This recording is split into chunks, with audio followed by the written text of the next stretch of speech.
ನಮಸ್ತೆ, food bouquet ಚಾನಲ್ಗೆ ಸ್ವಾಗತ. ನಾನಿವತ್ತು ಹೆಲ್ದಿಯಾದ ಸೋರೆಕಾಯಿ ಪಾಯಸನ ಹೇಗೆ ಮಾಡೋದು ಹೇಳಿ ತೋರಿಸ್ತಾ ಇದ್ದೀನಿ. ಈ ಸೋರೆಕಾಯಿಯಿಂದ ಹಲವಾರು ತಿಂಡಿಯನ್ನು ಮಾಡ್ಕೊಳ್ಬಹುದು. ನಾನಿವತ್ತು ಪಾಯಸ ಮಾಡೋದು ಹೇಗೆ ಹೇಳಿ ತೋರಿಸ್ತೀನಿ. ಬನ್ನಿ ಮಾಡೋ ವಿಧಾನನ ನೋಡ್ಕೊಂಡು ಬರೋಣ. ಮೊದಲಿಗೆ ಇಲ್ಲಿ ಒಂದು ಎಳೆ ಸೋರೆಕಾಯಿಯನ್ನು ಕಟ್ ಮಾಡ್ಕೊಳ್ತಾ ಇದ್ದೀನಿ. ಪಾಯಸಕ್ಕೆ ಆದಷ್ಟು ಎಳೆ ಸೋರೆಕಾಯಿಯನ್ನು ಉಪಯೋಗಿಸಬೇಕು. ಇವಾಗ ಇದರದ್ದು ಸಿಪ್ಪೆ ತೆಗಿಬೇಕಾಗತ್ತೆ. ಮೇಲ್ಗಡೆಯಿಂದ ಸಿಪ್ಪೆ ತೆಗೆದು ಚೆನ್ನಾಗಿ ವಾಶ್ ಮಾಡಿಕೊಂಡು ಇವಾಗ ಇದನ್ನು ಕಟ್ ಮಾಡ್ಕೊಳ್ತಾ ಇದ್ದೀನಿ. ಇದರ ಮಧ್ಯದ ತಿರುಳನ್ನು ತೆಗಿಬೇಕಾಗತ್ತೆ. ಎಳೆದಾಗಿದ್ದರೆ ಹಾಕೋಬಹುದು, ಇಲ್ಲ ಬೇಡ ಅಂದರೆ ತೆಗಿಬೋದು ಇದನ್ನು. ಇವಾಗ ಇದನ್ನು ಚಿಕ್ಕ ಚಿಕ್ಕ ಪೀಸಸ್ ಆಗಿ ಕಟ್ ಮಾಡಿ ಇಟ್ಕೊಳ್ಬೇಕು. ಇವಾಗ ನೋಡಿ ಕಟ್ ಮಾಡಿ ಇಟ್ಕೊಂಡಿದ್ದೀನಿ. ಇವಾಗ ಇದಕ್ಕೆ ಒಂದು 3 ಸ್ಪೂನ್ ಆಗುವಷ್ಟು ಬೆಳ್ತಿಗೆ ಅಕ್ಕಿಯನ್ನು ನಾನೊಂದು 2 ಗಂಟೆ ಮೊದಲೇ ನೆನೆಸಿಟ್ಕೊಂಡಿದ್ದೀನಿ. ಇವಾಗ ಇದು ಚೆನ್ನಾಗಿ ನೆಂದಿದೆ. ಇದನ್ನು ಮಿಕ್ಸಿಗೆ ಹಾಕೋಬೇಕು. ಇವಾಗ ಮಿಕ್ಸಿಗೆ ಹಾಕ್ಕೊಂಡು ನೈಸಾಗಿ ರುಬ್ಕೋಬೇಕು. ಇವಾಗ ನೋಡಿ ಇದು ರೆಡಿಯಾಗಿದೆ. ಇದನ್ನು ಪಕ್ಕಕ್ಕೆ ತೆಗೆದಿಡೋಣ. ನೆಕ್ಸ್ಟ್ ಇವಾಗ ಒಂದು ಮಿಕ್ಸಿ ಜಾರಿಗೆ ಒಂದು ಅರ್ಧ ಗಡಿ ತೆಂಗಿನಕಾಯಿಯನ್ನು ಹಾಕ್ಕೊಳ್ತಾ ಇದ್ದೀನಿ. ನಾವಿಲ್ಲಿ ಇದನ್ನು ರುಬ್ಕೊಂಡು ಇದರ ಹಾಲನ್ನು ತೆಗೆದಿಟ್ಕೋಬೇಕು.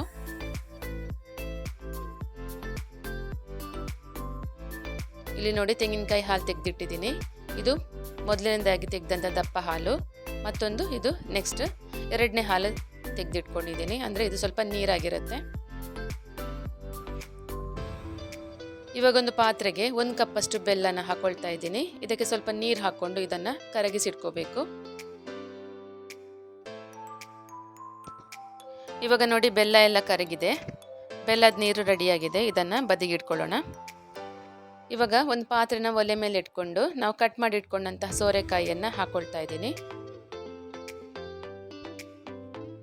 ಇದಕ್ಕೆ ಸ್ವಲ್ಪ ನೀರು ಹಾಕ್ಕೊಂಡು ಇದನ್ನು ಬೇಯೋದಕ್ಕೆ ಬಿಡಬೇಕು.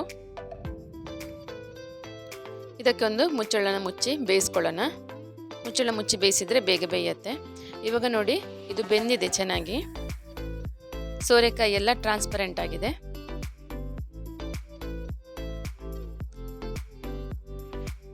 ಇವಾಗ ಇದಕ್ಕೆ ನಾವು ಕರಗಿಸಿಕೊಂಡಂತಹ ಬೆಲ್ಲದ ನೀರನ್ನು ಸೋಸಿ ಹಾಕೊಳ್ಳೋಣ.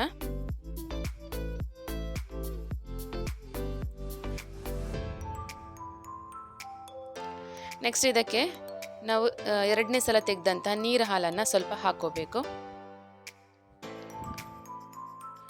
ಇವಾಗ ಇದು ಕುದೀತಾ ಇದೆ. ಈ ಟೈಮಲ್ಲಿ ನಾವು 2ನೇ ಸಲ ತೆಗೆದಿಟ್ಟಂತಹ ದಪ್ಪ ಹಾಲನ್ನು ಹಾಕೋಬೇಕು.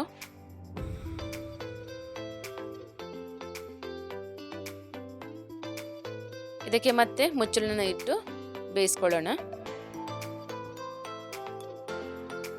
ಇವಾಗ ನೋಡಿ ಇದು ಚೆನ್ನಾಗಿ ಬೇಯ್ತಾ ಇದೆ. ಇವಾಗ ಇದಕ್ಕೆ ನಾವು ರುಬ್ಬಿಟ್ಟಂತಹ ಅಕ್ಕಿಯನ್ನು ಹಾಕೋಬೇಕು. ಅಕ್ಕಿ ಹಾಕಿದ ನಂತರ ಇದನ್ನು ಚೆನ್ನಾಗಿ ಮಿಕ್ಸ್ ಮಾಡ್ಕೋಬೇಕು, ಕೈ ಬಿಡದಾಗೆ. ಇಲ್ಲಾಂದರೆ ಇದು ಅಡಿತಾಗುತ್ತೆ. ಇದು ಬೇಗನೆ ಗಟ್ಟಿಯಾಗುತ್ತೆ. ನೋಡಿ ಇವಾಗಲೇ ದಪ್ಪ ಆಗ್ತಾ ಬಂದಿದೆ.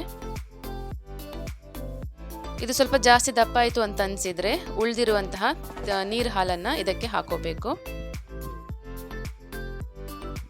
ಇವಾಗ ಇದಕ್ಕೆ ಸ್ವಲ್ಪ ಉಪ್ಪು ಹಾಕೋಬೇಕು. ಉಪ್ಪು ಹಾಕಿದ ನಂತರ ಇದೊಂದು ಕುದಿ ಬರಬೇಕು. ಇವಾಗ ನೋಡಿ ಪಾಯಸ ಆಲ್ಮೋಸ್ಟ್ ಆಗ್ತಾ ಬಂದಿದೆ. ಇವಾಗ ಇದಕ್ಕೆ ಸ್ವಲ್ಪ ಕುಟ್ಟಿಟ್ಟಂತಹ ಏಲಕ್ಕಿ ಪೌಡರ್ನ ಹಾಕೊಳ್ತಾ ಇದ್ದೀನಿ. ಇವಾಗ ಕೊನೆಯದಾಗಿ 1 ಸ್ಪೂನು ತುಪ್ಪ ಹಾಕೊಳ್ತಾ ಇದ್ದೀನಿ. ತುಪ್ಪ ಹಾಕ್ಕೊಂಡ್ರೆ ಒಳ್ಳೆ ಘಮ ಬರುತ್ತೆ ಇದು. ಇವಾಗ ಇದಕ್ಕೆ ಕೊನೆಯದಾಗಿ ತುಪ್ಪದಲ್ಲಿ ಹುರಿದಂತಹ ಬಾದಾಮಿ, ಗೋಡಂಬಿ ಹಾಗೆ ದ್ರಾಕ್ಷಿಯನ್ನು ಹಾಕಿದ್ದೀನಿ. ಇವಾಗ ನೋಡಿ ಘಮಘಮಿಸುವಂತಹ ಹಾಗೆ ಹೆಲ್ದಿಯಾದ ಸೋರೆಕಾಯಿ ಪಾಯಸ ರೆಡಿಯಾಗಿದೆ. ಇದು ದೇಹಕ್ಕೆ ತುಂಬ ತಂಪು, ಹಾಗೆ ಇದರಲ್ಲಿ ಹಲವಾರು ಹೆಲ್ತ್ ಬೆನಿಫಿಟ್ಸ್ ಕೂಡ ಇದೆ. ಈ ರೆಸಿಪಿ ನಿಮಗೆ ಇಷ್ಟ ಆದರೆ ಒಂದು ಲೈಕ್ ಕೊಡೋದನ್ನು ಮಾತ್ರ ಮರಿಬೇಡಿ. ಹಾಗೆ ನಿಮ್ಮ ಫ್ರೆಂಡ್ಸ್ ಆ್ಯಂಡ್ ಫ್ಯಾಮಿಲಿ ಜೊತೆಗೆ ಕೂಡ ಶೇರ್ ಮಾಡ್ಕೊಳ್ಳಿ. ಹಾಗೆ ನೀವು ನನ್ನ ಚಾನಲನ್ನು ಇದೇ ಮೊದಲು ನೋಡ್ತಾ ಇರೋದಾದರೆ ದಯವಿಟ್ಟು ಸಬ್ಸ್ಕ್ರೈಬ್ ಮಾಡಿಕೊಂಡು ನೋಡಿ. ಮತ್ತೊಂದು ಹೊಸ ರೆಸಿಪಿಯೊಂದಿಗೆ ಮತ್ತೆ ಬರ್ತೀನಿ. Thank you for watching.